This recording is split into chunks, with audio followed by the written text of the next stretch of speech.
akan Tuhan. Ini harus dimiliki oleh setiap manusia, terlebih oleh anak-anak Tuhan. Tetapi faktanya bahkan anak Tuhan pun tidak punya takut akan Tuhan. Matius 10 ayat yang ke-28. Tuhan Yesus berkata demikian, dan janganlah kamu takut kepada mereka yang dapat membunuh tubuh, tetapi yang tidak berkuasa membunuh jiwa. Takutlah terutama kepada Dia yang berkuasa membinasakan baik jiwa maupun tubuh di dalam neraka.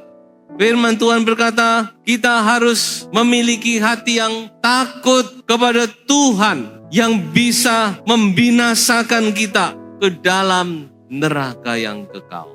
Manusia lebih takut kepada sesama daripada kepada Tuhan. Tetapi firman Tuhan berkata, kepada siapa kita harus takut? Yang terutama kita harus takut kepada Tuhan. Karena Dia yang berkuasa untuk membinasakan bukan cuma tubuh, tetapi jiwa. Dia berkuasa masukkan ke dalam neraka. Sudah ngeri. Tuhan itu memang maha murah. Tuhan itu panjang sabar. Tuhan itu penuh dengan belas kasihan. Tetapi kalau Tuhan sudah murka, habislah. Kalau kesabaran Tuhan sudah mentok, maka ngeri. Dan itu yang akan nanti terjadi di akhir zaman. Murka anak domba Allah ditumpahkan ke isi dunia ini. Tuhan sudah murka, maka mengerikan. Sebab itu Rasul Paulus pernah berkata, kita harus memperhatikan kemurahan Tuhan, tapi kita juga harus memperhatikan kekerasannya. Roma 11 ayat 22. Perhatikan kemurahannya dan kekerasannya. Tuhan itu murah hati, panjang sabar. Tapi jangan lupa Tuhan juga Tuhan yang keras. Kalau orang murah hati jangan dipikir, oh orang itu nggak bisa marah. Orang itu sabar. Kalau orang murah hati, kalau marah lebih mengerikan. So itu saudara, biarlah kita punya hati yang takut kepada Tuhan. Apa itu takut kepada Tuhan? Bukan artinya kita seperti kita takut datang kepada Tuhan, wah nanti Tuhan marah. Ya bukan itu saudara. Wah Tuhan itu serem. Tuhan itu kayak papa yang jahat, kayak hakim, kayak penyiksa. Bukan. Kita jangan salah persepsi. Jadi takut kepada Tuhan itu artinya kita punya hati yang hormat, yang segan, yang gentar, hormat, respect kepada Tuhan. Saudara. Kita tuhankan Tuhan. Beri Dia proporsi, posisi yang seharusnya. Dia adalah Tuhan yang harus kita hormati, kita sembah. Jadi takutnya bukan seperti kita takut sama hantu, sama Dracula, bukan saudara ya. Tapi kita benar-benar hormat, rasa menghormati Tuhan, menghormati hadiratnya. Dalam bahasa Ibrani dipakai kata yare, artinya seringkali diterjemahkan dengan kata dahsyat. Kata dahsyat itu terjemahan lama, sering dong ada kata Tuhan itu besar dan dahsyat. Kata dahsyat itu dipakai kata yare, yang artinya terrible. Menakutkan. Kata dahsyat itu punya arti dia itu menakutkan. Bangsa Israel dia takut mendengar Tuhan berbicara. Karena waktu Tuhan berbicara gunung gemetar, halilintar, petir, api, gempa. Mereka takut, mereka gak berani. Mereka berkata kepada Musa, sudah mandek wes, cukup. Biar kamu saja yang dengarkan Tuhan ngomong. Jangan kepada kami nanti kami mati. Mereka gentar. Dan memang Tuhan sengaja, dia nyatakan dirinya, aku ini kayak gini loh. Memang dia nakut-nakuti umatnya. Itu dikatakan sendiri, supaya umatku punya rasa takut. Orang itu kadang-kadang harus diberi rasa takut. Orang-orang perjanjian lama mengenal Allah sebagai Allah yang yare, yang dahsyat, yang menakutkan. Makanya waktu Abraham diminta Ishak, salah satunya dia tidak berani menolak karena dia takut kepada Allah. Sudah bisa baca itu di Kejadian 22. Allah berkata kepada Abraham gimana? Sekarang aku tahu kalau kamu ini takut kepadaku. Memang masalahnya ini orang Kristen zaman perjanjian baru ini, kadang-kadang kita ini kurang ditekankan masalah takut akan Tuhan. Cuma ditekankan Tuhan itu murah, Tuhan itu kasih, Tuhan itu memberkati ya. Coba kalau orang Kristen punya hati yang takut kepada Tuhan, maka sudah akan lihat tidak sama. Jadi mari kita mau memiliki hati yang takut akan Tuhan. Mengapa kita perlu takut kepada Tuhan? Ada satu prinsip yang tidak tertulis. Tapi ini benar bahwa manusia itu akan cenderung menyembah apa yang ia takuti. Hatinya itu segan hormat pada sesuatu yang dia takuti. Itu mulai zaman dahulu. Makanya dulu sebelum orang mengenal Alkitab, orang-orang zaman dahulu, orang-orang yang masih primitif, yang dia sembah apa? Gunung. Karena dia takut gunung ini kalau meletus, mati kita. Gunung disembah. Batu yang besar, kalau batu ini menimpa kita, mati kita, disembah. Pohon yang besar yang menakutkan. Jadi yang menakutkan itu disembah semua. Jadi satu prinsip ini penting. Kita tidak bisa menyembah apa yang kita tidak takuti, kita tidak akan sembah. Nah ini penting. Kita tidak akan bisa berhubungan dengan baik dengan Tuhan kalau kita nggak punya rasa takut kepada Tuhan. Ini memang agak sepertinya kontradiksi. Tapi memang demikian. Kita tidak akan bisa menyembah Tuhan dengan benar kalau kita tidak menghormati Dia. Kita hanya bisa menyembah dengan benar, dengan sikap hati yang benar kalau kita takut kepada Tuhan. Saudara tidak menghormati Tuhan, saudara tidak mungkin mengasihi Tuhan, tidak mungkin mau menyembah Tuhan dengan benar. Makanya Tuhan beberapa kali dalam Alkitab berkata, kamu kira aku ini siapa? Aku ini bukan manusia, aku tidak sama dengan kamu. Takut tuh sama aku. Ya, karena kita tidak akan bisa punya hubungan yang sehat kalau kita tidak punya rasa hormat dan takut kepada Tuhan. Sebab itu penting, saudara. Nah saudara, saya akan beranjak terus kepada apa itu ciri-ciri takut akan Tuhan. Alkitab banyak berbicara tentang hal ini, tapi saya akan angkat 3 poin saja. Ciri-ciri orang yang takut akan Tuhan itu apa? Pertama, orang yang takut akan Tuhan, orang itu pasti berjalan dalam kejujuran. Amsal 14 ayat yang kedua. Siapa berjalan dengan jujur, takut akan Tuhan. Tetapi orang yang sesat jalannya, menghina Dia. Sebab itu, saudara-saudara, anak Tuhan harus jujur. Pegang kejujuran itu. Anak Tuhan yang dipegang itu apanya? Kejujurannya. Orang yang takut akan Tuhan itu berjalan dalam kejujuran. Ngomong keliru aja, biasanya tidak enak. Makanya biasakan, saudara. Berjalan dalam kejujuran. Jangan berjalan dalam kebohongan, dalam dusta. Karena dusta itu adalah kepunyaan iblis. Yohanes 8:54 dikatakan iblis itu bapaknya segala dusta. Dalam dia nggak ada kebenaran. Kalau dia berdusta, memang dia adalah bapaknya dusta. Dia adalah dusta. Jadi segala dusta itu sumbernya dari iblis. Segala model dusta itu adalah sumbernya dari iblis dan memang itu senjatanya iblis. Ada satu contoh yang sangat radikal. Saya angkat di dalam Kisah pasal yang ke-5. Ananias dan Safira mati karena dusta. Padahal Ananias dan Safira ini kurang apa, saudara? Jual tanahnya, hasil penjualan ditaruh di kakinya Petrus. Kurang apa? Bayangkan. Cuma satu aja mestinya dia ngomong, Pak Petrus ini sebagian dari hasil penjualan saya taruh di sini. Ya sebagian lagi ya untuk modal saya simpan. Tidak apa-apa. Itu kerelaan kok. Petrus tidak memaksa, Tuhan tidak memaksa. Bahkan Tuhan senang kalau kita memberi itu dengan kerelaan. Ada ayat berkata Tuhan senang kalau kita memberi dengan kerelaan kita. Tuhan paling senang, saudara. Jadi tidak usah dipaksa, ya. Jangan saudara memaksa-maksa, jangan. Sudah semua itu dari kerelaan dari dalam kok. Cuma kesalahan mereka ini, mereka berkata apa? Pak Petrus ini seluruh hasil penjualan tanah. Benar, Ananias? Iya, langsung geblak, saudara. Nggak berapa lama lagi istrinya masuk. Suamiku di mana? Tadi apa betul suamiku ke sini? Kemana sekarang? Apa itu sini? Sini, Safira. Ini uang dari suami. Oh iya betul. Tolong tanya, ini hasil penjualan seluruhnya atau sebagian? Seluruhnya itu. Langsung geblak, belak. Coba kalau Tuhan terapkan ini, saudara-saudara. Orang Kristen bisa kurang 50%, saudara-saudara. Mungkin lebih. Untung Tuhan itu masih murah, bukan? Panjang sabar.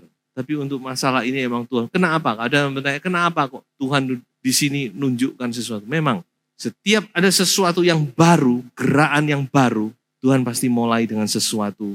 Dia tunjukkan kekudusannya. Gitu?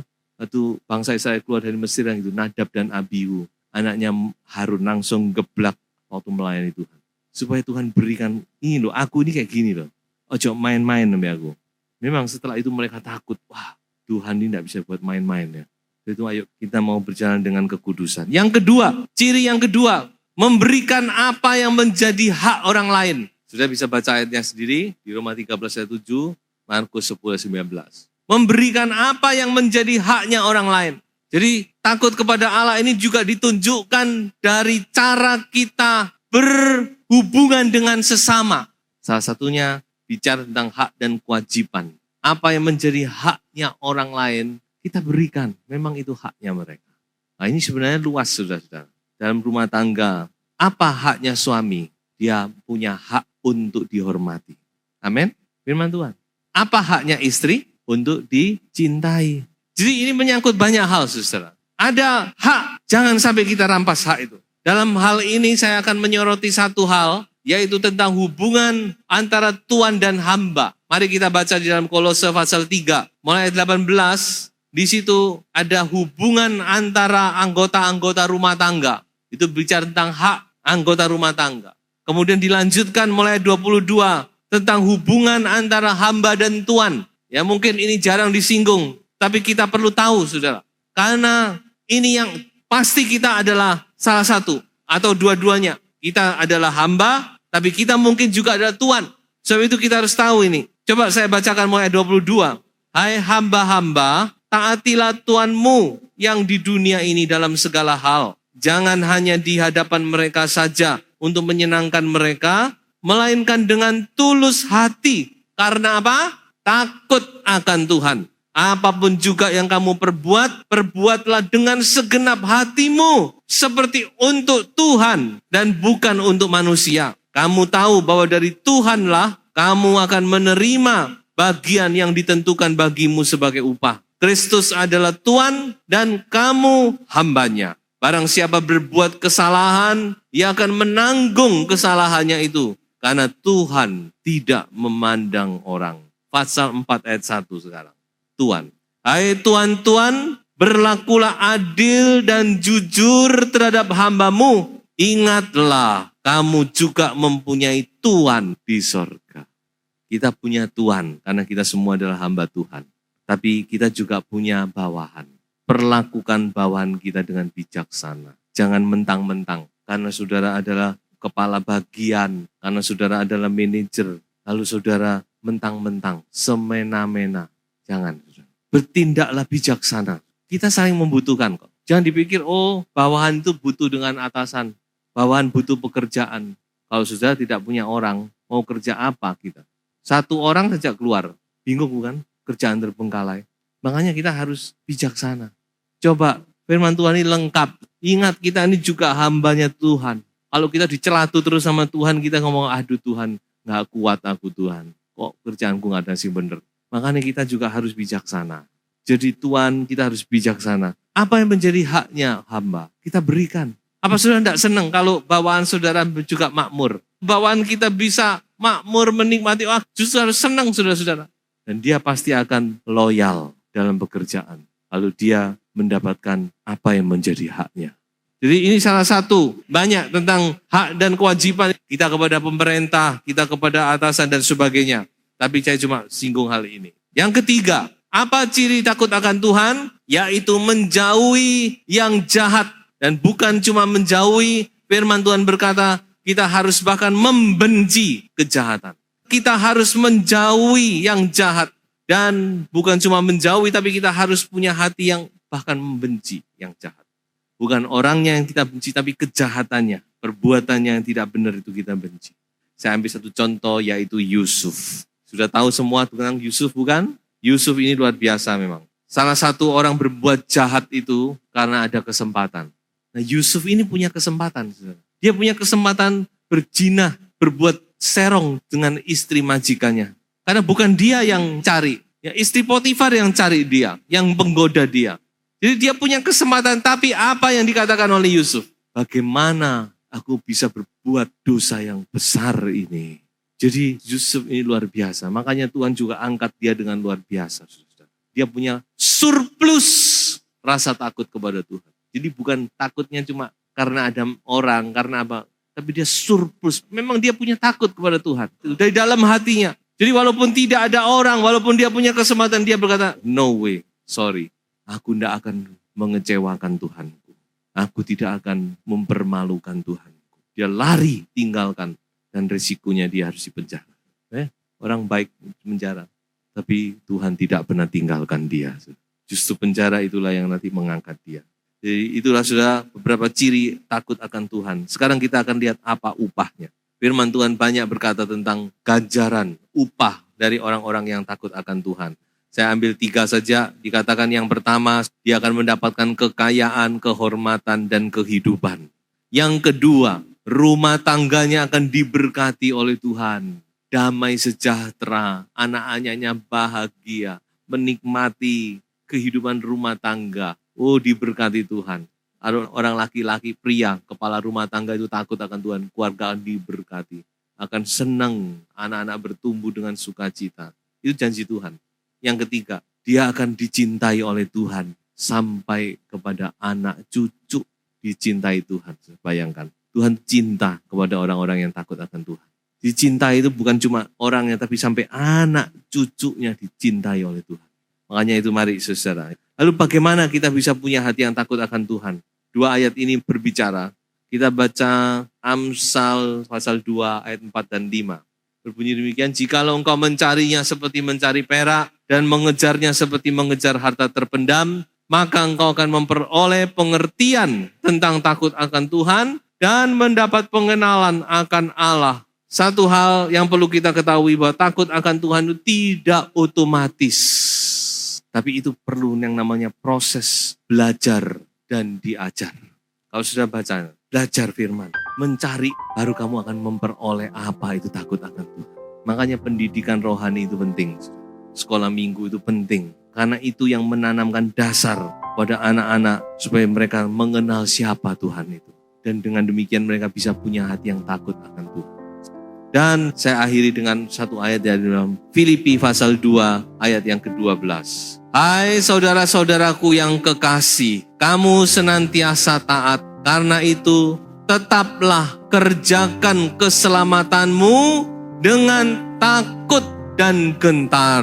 Bukan saja seperti waktu aku masih hadir, tetapi terlebih pula sekarang waktu aku tidak hadir. Tuhan hadir di mana-mana, saudara. Di mana saja kita berada, Tuhan ada. Sebab itu mari kita memiliki hati yang takut akan Tuhan. Itu adalah harta kita, saudara. Yesaya berkata, salah satu harta dari Sion adalah takut akan Tuhan. Ada harta yang terpendam. Salah satunya harta kita ini adalah hati yang takut akan Tuhan. Miliki, maka saudara akan diberkati seumur hidupmu sampai anak cucumu. Tuhan memberkati.